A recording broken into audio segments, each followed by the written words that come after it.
ಒಂದ್ ಕಡೆ ಬಿಜೆಪಿ ನಾಯಕರು ಟೀಕಿಸ್ತಾ ಇದ್ರೆ ಮತ್ತೊಂದು ಕಡೆ ಕಾಂಗ್ರೆಸ್ ನಾಯಕರು ರಾಜ್ಯ ಸರ್ಕಾರದ ನಿರ್ಧಾರವನ್ನ ಸ್ವಾಗತಿಸಿದ್ದಾರೆ, ಸಮರ್ಥಿಸಿಕೊಳ್ತಿದ್ದಾರೆ.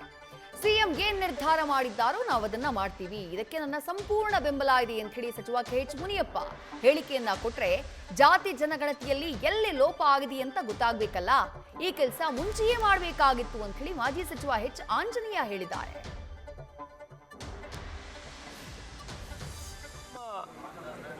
ಸರ್ಕಾರ ತೀರ್ಮಾನ ತೆಗೆದುಕೊಂಡಿರೋದು ಬ್ಯಾಕ್ವರ್ಡ್ ಲೇಸ್ ಕಮಿಷನ್ ಮಾಡಿರುವಂಥದ್ರಲ್ಲಿ ಅವರ ಆರ್ಥಿಕ ಪರಿಸ್ಥಿತಿ, ಅವರ ವಿದ್ಯಾರ್ಹತೆಗಳು ಇವೆಲ್ಲವನ್ನು ಸರ್ವೆ ಮಾಡೋದರಲ್ಲಿ ಅಡಕವಾಗಿರ್ತವೆ.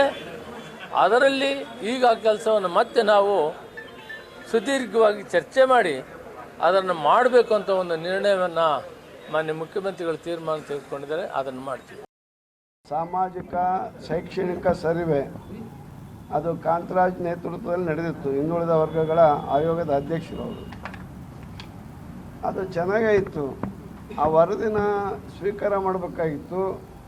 ವರದಿಯಲ್ಲಿ ಏನಾದರೂ ಲೋಪ ಇದೆಯೋ ಇಲ್ವೋ ಅನ್ನೋದು ನೋಡಬೇಕಾಯಿತು. ಯಾವ ಜನಾಂಗ ಒಳಗೊಂಡಿಲ್ಲ ಅನ್ನೋದನ್ನು ಕೂಡ ನೋಡ್ಬೋದಾಯಿತು. ನಾವು ಪ್ರತಿಯೊಂದು ಬೂತು, ಹಳ್ಳಿ, ಗ್ರಾಮ, ಜಿಲ್ಲೆ, ಹೋಬಳಿ ಮಟ್ಟದಿಂದಲೂ ಕೂಡ ಅದರ ಸರ್ವೆ ಮಾಡಿದ್ದಾರೆ. ಎಲ್ಲ ಮನೆ ಮನೆಗೆ ಹೋಗಿ ಸರ್ವೆ ಮಾಡಿದ್ದಾರೆ.